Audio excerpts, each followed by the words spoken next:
Hi friends, welcome to Shameen's kitchen. എല്ലാവർക്കും സുഖമാണല്ലോ. ഇന്ന് നമ്മൾ തയ്യാറാക്കുന്നത് വളരെ എളുപ്പത്തിൽ തയ്യാറാക്കിയെടുക്കാൻ പറ്റുന്നതും അതുപോലെ തന്നെ വളരെ ടേസ്റ്റിയുമായിട്ടുള്ള നല്ലൊരു മിക്സഡ് പക്കോടയുടെ റെസിപ്പിയാണ്. അപ്പോൾ എല്ലാവരും ഒന്ന് സ്കിപ്പ് ചെയ്യാതെ കണ്ടേക്കണം. കൂടെ തന്നെ നമ്മുടെ ഈ ഷമീൻസ് കിച്ചൻ ചാനൽ ഇതുവരെയും സബ്സ്ക്രൈബ് ചെയ്യാത്തവരുണ്ടെങ്കിൽ അല്ലെങ്കിൽ ഇതാദ്യമായിട്ടാണ് കാണുന്നതെങ്കിൽ പ്ലീസ് ഒന്ന് സബ്സ്ക്രൈബ് ചെയ്തേക്കണേ. ആ തൊട്ടടുത്ത് കാണുന്ന ബെല്ലൈക്കണിൽ ഓൾ കൂടി ഒന്നും മറക്കാതെ പ്രസ് ചെയ്തേക്കണം. എന്നാൽ ശരി, നമുക്ക് വേഗം വീഡിയോയിലേക്ക് പോകാം. നമ്മുടെ ഈ മിക്സഡ് പക്കോട തയ്യാറാക്കി എടുക്കാൻ വേണ്ടിയിട്ട് ഞാനിപ്പോൾ ഇതുപോലെ ഒരു ചെറിയൊരു ബൗൾ എടുത്ത് വെച്ചിട്ടുണ്ട്. ആ ബൗളിലേക്ക് ഫസ്റ്റ് നമുക്ക് ചേർത്ത് കൊടുക്കേണ്ടത് സവാളയാണ്. അപ്പോൾ ഞാനിപ്പോൾ അത്യാവശ്യം വലിയ സവാളയിൽ ഒരു 4.5 സവാള എടുത്തിട്ടുണ്ട് കേട്ടോ.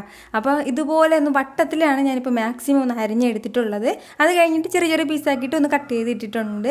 ഈ ഒരു രീതിയിൽ നല്ലതുപോലെ തിന്നാക്കി അരിഞ്ഞിട്ടില്ല, കുറച്ച് കനായിട്ട് തന്നെയാണ് അരിഞ്ഞെടുത്തിട്ടുള്ളത്. അപ്പോൾ ഈ സവാള നമുക്ക് ഈ ബൗളിലേക്ക് ഒന്ന് ചേർത്ത് കൊടുക്കാം.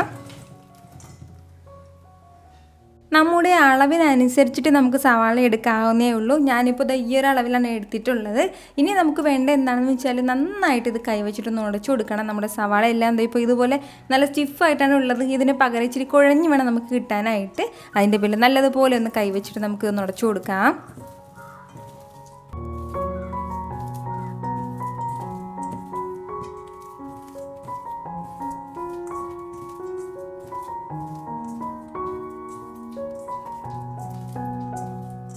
ഞാനിപ്പോൾ ഇതുപോലെ നന്നായിട്ട് നമ്മുടെ സവാള എല്ലാം ഒന്ന് ഉടച്ചെടുത്തിട്ടുണ്ട്. ഈ ഒരു രീതിയിൽ ഒരുപാട് ഇങ്ങനെ കൈയിട്ടൊന്നും കുഴച്ചെടുക്കേണ്ട ആവശ്യമില്ല. ഇതുപോലെ ഒന്ന് ചെയ്തെടുത്താൽ മതിയാവും. അപ്പോൾ ഇത്രയും ആയിക്കഴിഞ്ഞാൽ ഇനി നമുക്കിതിലേക്ക് ചേർത്ത് കൊടുക്കേണ്ടത്, ഞാനിപ്പോൾ ഇതുപോലെ മീഡിയം സൈസിൽ 2 ക്യാരറ്റ് എടുത്തിട്ടുണ്ട്. എന്നിട്ട് ഇതുപോലെ ഒന്ന് നീളത്തിൽ അരിഞ്ഞെടുത്തിട്ടുണ്ട്. അപ്പോൾ അതുകൂടി നമുക്കിതിലേക്ക് ഒന്ന് ചേർത്ത് കൊടുക്കാം. ഒരുപാട് ക്യാരറ്റിൻ്റെ ആവശ്യമില്ല, അത്യാവശ്യം വലിയ ക്യാരറ്റ് ആണെന്നുണ്ടെങ്കിൽ ഒന്ന് തന്നെ മതിയാവും. ക്യാരറ്റും ചേർത്ത് കൊടുത്തു കഴിഞ്ഞാൽ പിന്നെ നമുക്കിതിലേക്ക് വേണ്ടതാണ് നമ്മുടെ എരിവിനനുസരിച്ചിട്ടുള്ള പച്ചമുളകും കൂടി. അത്യാവശ്യം വലിയ പച്ചമുളകിലൊരു പച്ചമുളക് എടുത്തിട്ടുണ്ട്. ഞാൻ ഇത് ഒരുപാട് എരിവിൽ തയ്യാറാക്കുന്നില്ല. നമുക്ക് കൂടുതൽ എരിവ് ഇഷ്ടമാണെന്നുണ്ടെങ്കിൽ കൂടുതൽ പച്ചമുളക് ചേർത്ത് കൊടുക്കാവുന്നേ ഉള്ളൂ. അതുപോലെ തന്നെ പിന്നെ നമുക്കിതിലേക്ക് വേണ്ടതാണ് ഇതുപോലെ മുഴുവൻ പെരിഞ്ജീരകം എടുത്തിട്ടുണ്ട്. എന്നിട്ട് ചെറുതായിട്ടൊന്നൊരു കല്ലിൽ വെച്ച് ചതച്ചെടുക്കണം. അതിനുശേഷം അതുകൂടി ചേർത്ത് കൊടുക്കാം. ഏകദേശം 1 ടീസ്പൂൺ അളവിൽ മാത്രമേ ഉണ്ടാവുള്ളൂ. കൂടെ തന്നെ പിന്നെ ഇനി നമുക്കിതിലേക്ക് വേണ്ടതാണ് നല്ല ഫ്രഷായിട്ട് ചതച്ചെടുത്ത ഇഞ്ചി വെളുത്തുള്ളി പേസ്റ്റും കൂടി ഒരു 1/2 ടീസ്പൂൺ അളവിൽ മാത്രമേ ചേർത്ത് കൊടുത്തിട്ടുള്ളൂ. ഒരുപാട് ചേർക്കേണ്ട ആവശ്യമില്ല. ഇത്രയും ആയിക്കഴിഞ്ഞാൽ ഇനി നമുക്കിതിലേക്ക് വേണ്ടത് കുറച്ച് കറിവേപ്പിലയും കൂടിയാണ്. കറിവേപ്പില കുറച്ച് കൂടുതൽ തന്നെ ചേർത്ത് കൊടുക്കാം, കുഴപ്പമൊന്നുമില്ല.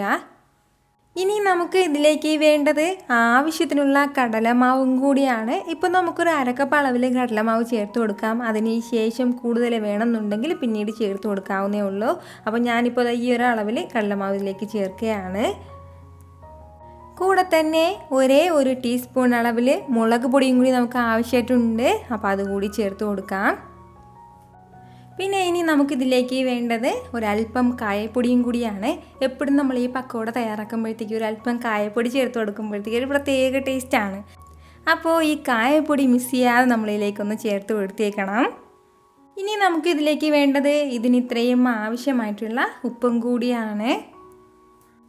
ഉപ്പും ചേർത്ത് കൊടുത്തതിന് ശേഷം ഇതിലേക്ക് വളരെ കുറച്ച് മാത്രം ലൈറ്റായിട്ട് ഒരു 1/4 കപ്പ് മാത്രം വെള്ളം ഒന്ന് ചേർത്ത് കൊടുത്തിട്ട് ഇതുപോലെ വളരെ കുറച്ച് ചേർത്ത് കൊടുക്കാൻ പാടുള്ളൂ. അതിന് ശേഷം നമുക്ക് നല്ലതുപോലെ ഒന്ന് കൈവച്ചിട്ടൊന്ന് കുഴച്ചെടുക്കണം. അതായത് ഒരുപാട് വെള്ളം ഇങ്ങനെ ഇതിൽ കോട്ട് ചെയ്ത് നിൽക്കാൻ വേണ്ടി പാടില്ല. എങ്കിൽ പിന്നെ ഒരുപാട് സമയമാകും നമ്മളിത് ഫ്രൈ ചെയ്തെടുക്കാൻ വേണ്ടിയിട്ട്. അതിൻ്റെ പേരിൽ ആവശ്യത്തിന് മാത്രമേ വെള്ളം ചേർത്തിട്ട് ഇത് കുഴച്ചെടുക്കാൻ പാടുള്ളൂ.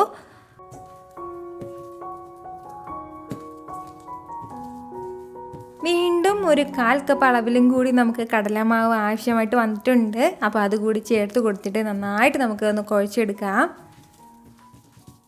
ഞാനിപ്പോൾ ഈ ഒരു രീതിയിൽ നന്നായിട്ട് ഒന്ന് കുഴച്ചെടുത്തിട്ടുണ്ട്. ഇങ്ങനെ വേണം നമുക്കിത് ഇരിക്കാനായിട്ട്. അതായത് ഒരുപാട് മാവ് ഇങ്ങനെ കോട്ട് ചെയ്തിരിക്കാൻ പാടില്ല.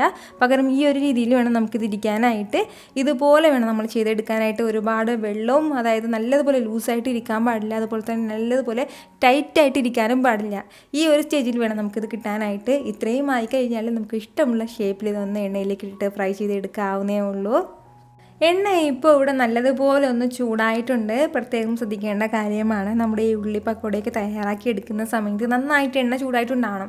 അതിനുശേഷം മീഡിയം ഫ്ലെയിമിൽ നിന്ന് അല്പം കൂടി കുറച്ച് വെച്ചിരുന്നാൽ മതിയാവും. ഇനി നമുക്ക് ഇഷ്ടമുള്ള ഷേപ്പിൽ ഇതിലേക്ക് ഇടാം. ഒരുപാട് കട്ടിക്ക് ഇടാൻ വേണ്ടി നിൽക്കരുത്. ഈ ഒരു രീതിയിൽ വേണം നമ്മൾ ഇതിലേക്ക് ഇട്ട് കൊടുക്കാനായിട്ട്.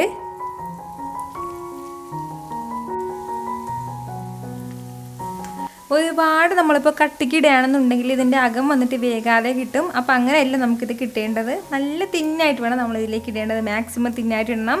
അതുപോലെ തന്നെ മാവും ഇതിലേക്ക് ഒരുപാട് ആവശ്യമായിട്ടില്ല. മാവും വളരെ കുറച്ച് മാത്രം മതിയാവും.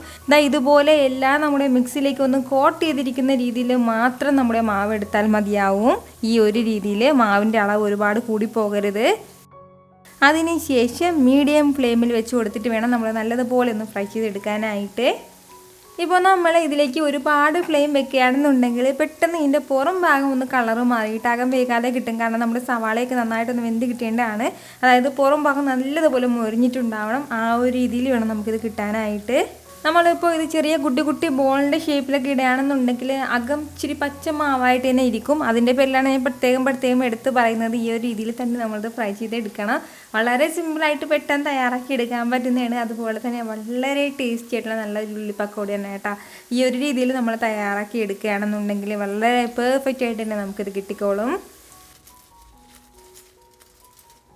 ഇപ്പോൾ എപ്പോഴും ഒരേ സൈസിൽ തന്നെ വലുതായിട്ട് തന്നെ ഇടണമെന്നൊന്നുമില്ല. ഇതുപോലെ ചെറിയ കുട്ടി പീസാക്കിയിട്ട് വേണമെന്നുണ്ടെങ്കിൽ നമുക്കിതിട്ട് ഫ്രൈ ചെയ്തെടുക്കാവുന്നേ ഉള്ളൂ. ചെറിയൊരു കുട്ടി പക്കോടയുടെ ഷേപ്പിലേക്ക് നമുക്കിത് ഇടാവുന്നേ ഉള്ളൂ. ഷേപ്പ് ചെയ്യാതെ കയ്യിലേക്ക് ഒരു അല്പം മിക്സ് എടുത്തിട്ട് ഇതുപോലെ എണ്ണയിലേക്ക് ഒന്ന് വിതറി കൊടുത്താൽ മാത്രം മതിയാവും. ഉള്ളി പക്കോടയുടെ ബെസ്റ്റ് കോമ്പിനേഷൻ എന്താണെന്ന് ഞാൻ പറഞ്ഞു തരേണ്ട ആവശ്യമേ ഇല്ലല്ലോ. നല്ലൊരു ചൂട് ചായ തന്നെയാണ് എപ്പോഴും ഈ ഉള്ളി പക്കോടയുടെ ബെസ്റ്റ് കോമ്പിനേഷൻ എന്ന് പറയുന്നത്.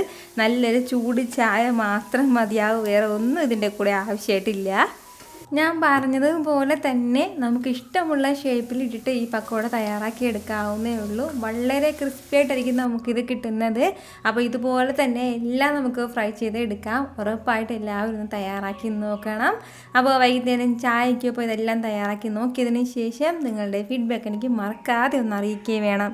കാരണം നിങ്ങളുടെ ഫീഡ്ബാക്ക് കാണുമ്പോഴായിരിക്കും അത് മറ്റുള്ളവർക്കും തയ്യാറാക്കി നോക്കണം എന്നുള്ളൊരു പ്രചോദനം ഉണ്ടാകുന്നത്. അപ്പോൾ ഈ വീഡിയോ ഇഷ്ടമായാലേ എല്ലാവരും ഇതൊന്ന് ലൈക്ക് ചെയ്യാനും കൂടെ തന്നെ നിങ്ങളുടെ ഫ്രണ്ട്സിനും ഫാമിലിക്കും എല്ലാവർക്കും ഇതൊന്ന് ഷെയർ ചെയ്ത് കൊടുക്കാനും മറക്കരുത്. വീണ്ടും നല്ലൊരു ഉഷാറ് വീഡിയോ ആയിട്ട് ഞാൻ വരുന്നതായിരിക്കും. അതുവരേക്കും എല്ലാവരും ഹാപ്പി ആയിട്ടിരിക്കുക, സന്തോഷമായിട്ടിരിക്കുക, എല്ലാവരും സേഫ് ആയിട്ടിരിക്കണം. Take care friends.